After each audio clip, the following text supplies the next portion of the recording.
All right, now I can see Here, your screen. here's his comments, and this is what he's talking about. Fixed loss, UCV not shown. Gotcha. So when I come into my drawing, Mm-hmm. my thing, right?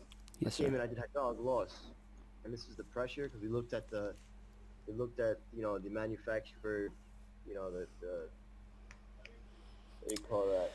Yeah, the cut sheet. Yeah, the cut sheet, and I had the chart, and we worked it out that that's what it's supposed to be. But now, I mean, maybe I'm doing something wrong, but when I come and I run it and I update my remote area table, it's telling me it's negative 40. Yeah. Is this? I don't know. Maybe you got some. You tell me. Well, to be honest with you, that pressure loss seems really high to me.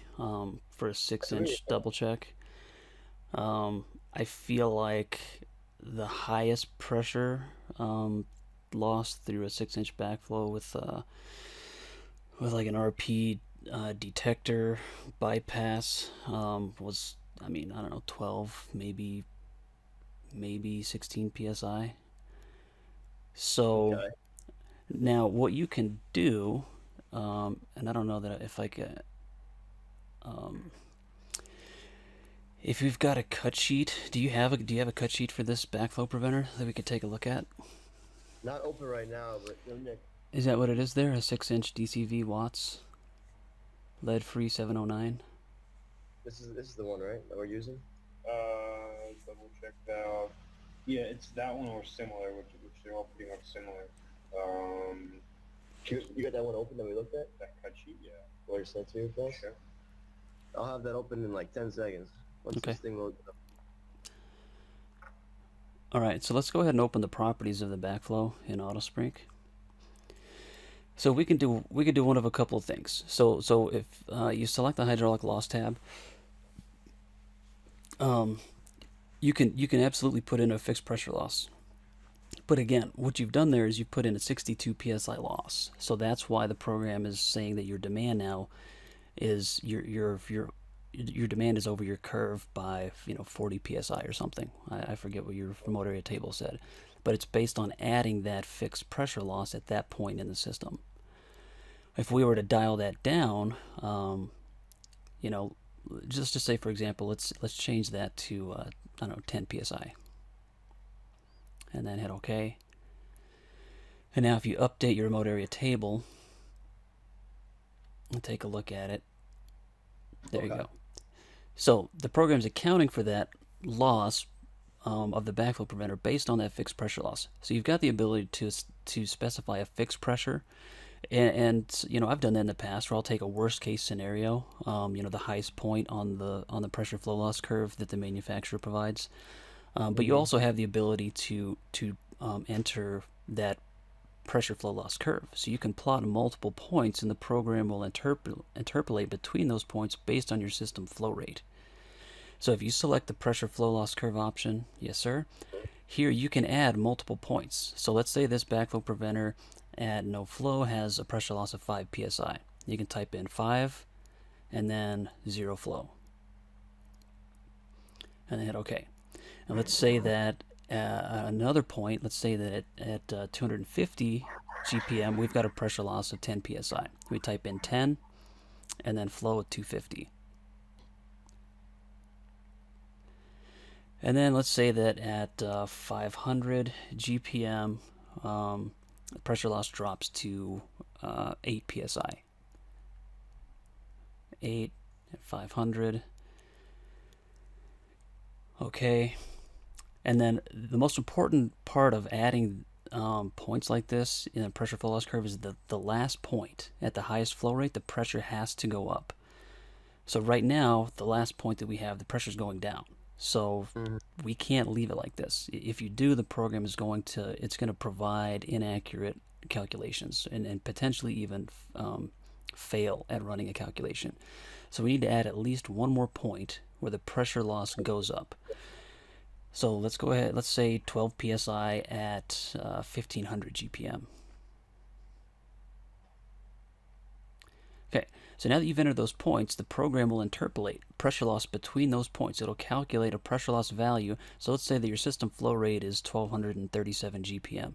It's going to look at the 500 GPM point and the 1500 GPM point, and it's going to interpolate the pressure loss between those points to account for a pressure loss at your system's specific flow demand. So a lot of people will take this approach because they don't necessarily want to apply a really high pressure loss at an optimal flow rate through the device. And they don't necessarily want to constantly be changing the fixed pressure loss based on different remote areas' flow demand. So this allows you to enter multiple points and then let the program kind of calculate the appropriate pressure loss based on each remote area's flow demand. Okay, because I have like 4 remote areas in this drawing. So you're saying this is the right way to do it then for all these? This probably would be the best approach, so that you're not going to be applying a fixed pressure loss that might not be appropriate. It might be I wouldn't be necessarily too concerned about the pressure loss being too low, but it certainly could be a conservative approach. So you might be accounting for more pressure loss than what you're allowed to account for based on the manufacturer's product data for their tested hydraulic pressure loss. Mm-hmm. Okay. So what you'll certainly want to do is once you have the cut sheet for this backflow device, is find the pressure loss chart for the size that you're using and adjust these points that we just entered based on that pressure loss curve on the cut sheet. Okay, so like at 250, change what I'm at, change what my loss is. Yeah, so I don't know if you've got that cut sheet. I could probably. So 2. What are you doing now? Sorry. And then spec sheet right there. And then this chart right there. You want to zoom in for him? It should be the 6th one right down here. This one. Yeah, perfect. So this device, if we follow that 6-inch line at no flow, I like to take a conservative approach on these lines because it's kind of they're certainly not exact. They're not giving you points. You kind of have to make an educated guess here, but I would say at no flow we're losing 10 psi. Yep. And then I try to pick like peak points and then valley points, so that I'm getting the full dynamic range of the pressure loss at different flow rates for this device. So I would start with 10 psi loss at no flow, and then I would say maybe 14 psi at 100 GPM, and then I would hit that 400 GPM mark and say that we've got a 8 psi loss at 400 GPM. Oh, I see. Okay, and then but you said I should go by these points we just entered, right? No, that was just an example. So what we want to Okay. do is edit these points. So if you select that 5 at 0, Okay. you can click the edit button. There you go. Or double click Okay. on it. Yes, sir. 10. Beautiful. And then, yep, we can edit that. And let's change both of these. Let's change the pressure to 14 and the flow to 100. And then the 500, let's change that to, what did we say, 8 at 400. Yeah. And then Yeah, this last point, let's jump back to that cut sheet. So then at 1,000 it would be, looks like 9.5. Yep, and then you can just leave it there, and it looks like that represents the rated flow. So you could turn that option on as well.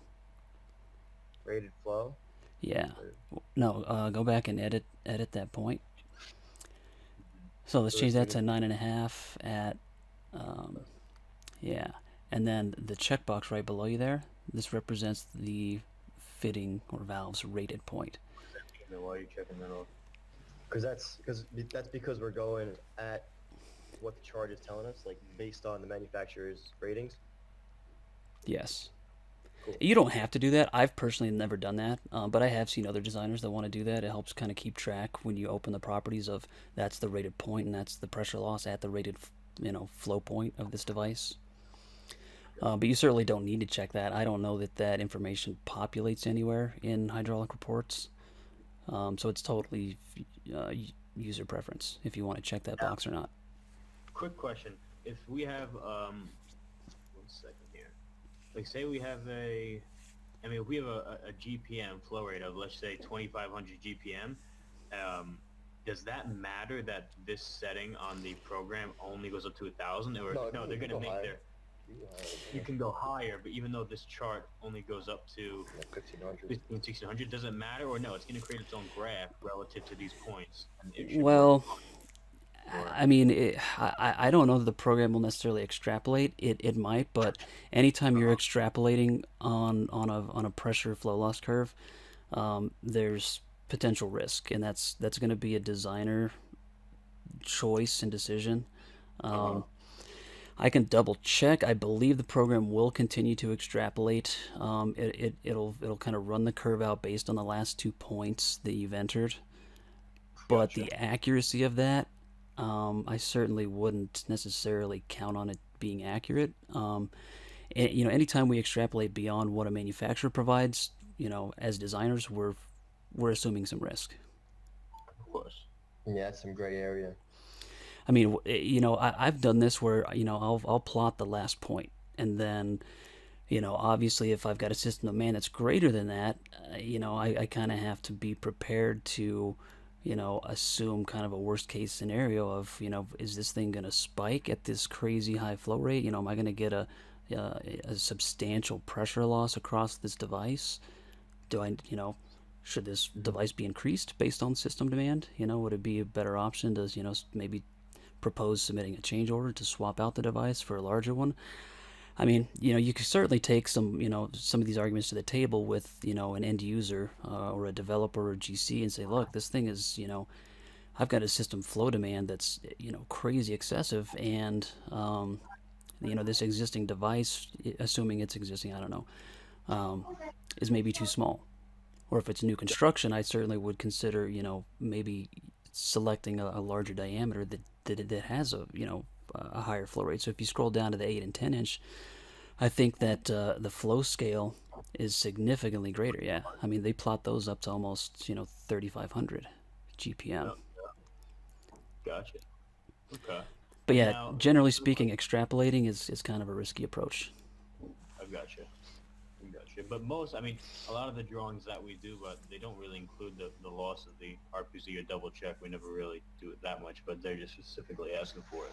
Understood. All right, awesome. So now, will this will show in the hydraulic report? Absolutely.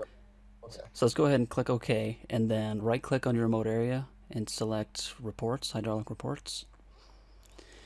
And then let's clear the report. Oh, that's fine. I was just going to say let's preview just the analysis, but Oh, sorry. no, that's fine. This will pop up, and then we'll just we'll take a look at the analysis. This one right there, and see at the bottom it has BFP, backflow preventer, and it's accounting for a 12.5 psi loss. I'm looking for this. Sorry, it's just up a little bit, 3 or 4 rows up from where you're at. Yep. Here we go. Yes, sir. Right there. Where's the save view? Right here, where my mouse is. Oh, cool. Now, what did your cow come out to? Is it still run good, or is it Yeah, I the think pressure? So. Oh, It's 9.3. It's 9.3. All right, we'll figure something out to bump it up or whatever. What the heck you gotta do? So success. Success. Okay. Awesome. All right. Thank you very much. You got it.